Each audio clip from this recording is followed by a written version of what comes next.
Daniel 1:20.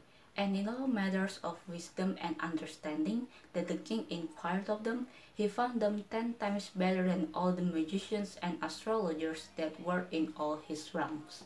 Shalom and nice to meet you again.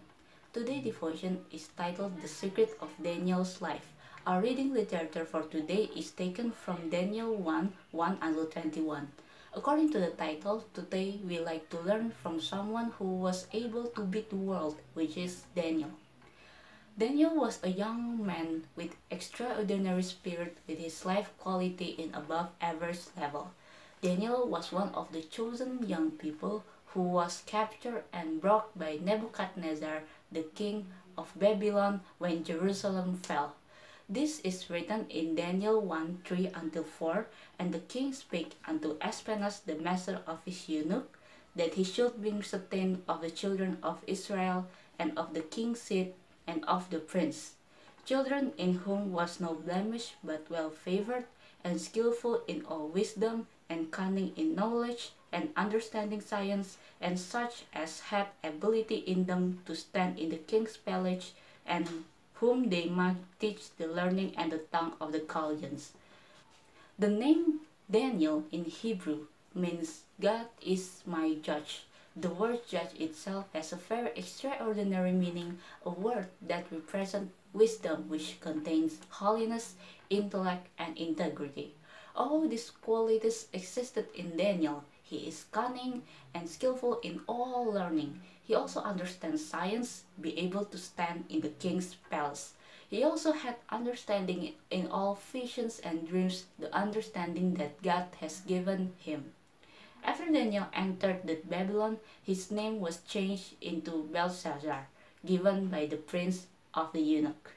Even though he was in the land of exile, the quality of Daniel's life is not getting worse. On the contrary, it is increasing day by day, as God promised in Deuteronomy 28:13, and the Lord shall make thee the head, and not the tail, and thou shalt be above only, and thou shalt not be beneath. Daniel's success was obtained not because of cheating, bribery, or compromise, but because he had a quality of life that was different from other people. There was some secret key that Daniel has done in his life. The first secret is he was committed to live a holy life. It is not an easy matter for young people not to become unclean from worldly things. The proof is in Daniel 1:8, but Daniel purposed in his heart that he would not defile himself with a portion of the king's meat, nor with the wine which he drank. Therefore he requested of the prince of the eunuch that he might not defile himself. Daniel was very firm, and he didn't want to compromise in the slightest sin, and he persistently committed to keeping his life holy. Daniel did exact thing that Psalm 119:9 there said, "Wherewithal shall a young man cleanse his way? By taking heed thereto according to thy word." The second secret of Daniel's life is he had some good friends. He wasn't careless and very selective about having friends, because he realized in 1 Corinthians 15:33, "Be not deceived. Evil communication corrupt good manners."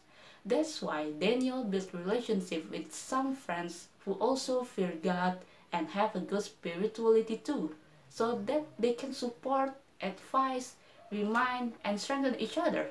This is written in Proverbs 27:17, "Iron sharpened iron, so a man sharpened the countenance of his friends." We should be careful to make friends, because the one who we hang out with will greatly influence our mindset. We also should be careful choosing friends, because it will also determine the journey of our life and what we will be like in the future. Proverbs 13:20 said, "He that walk with wise men shall be wise, but a companion of fools shall be destroyed." So, if we want to be wise, we should make friends with someone wise too. Otherwise, we would be a foolish person if we make friends with a bunch of fools. That's why Daniel chose Hananiah, Mishael, and Azariah as his friends to support and strengthen him in faith.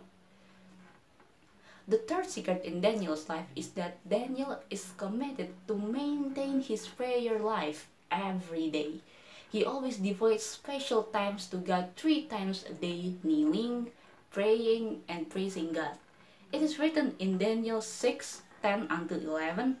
Now when Daniel knew that the writing was signed, he went into his house, and his window being open in his chamber toward Jerusalem, he knelt upon his knees 3 times a day, and prayed, and gave thanks before his God as he did aforetime.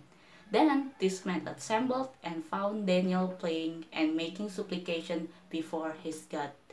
At that time, King Darius the Median took the Babylon, and he set over the kingdom hundreds of princes, and over this there were 3 presidents. One of these 3 was Daniel. As a president, Daniel surely had a lot of activities. However, he never neglected his praying time. He always took time to build his relationship with God. In all circumstances, Daniel kept praying diligently.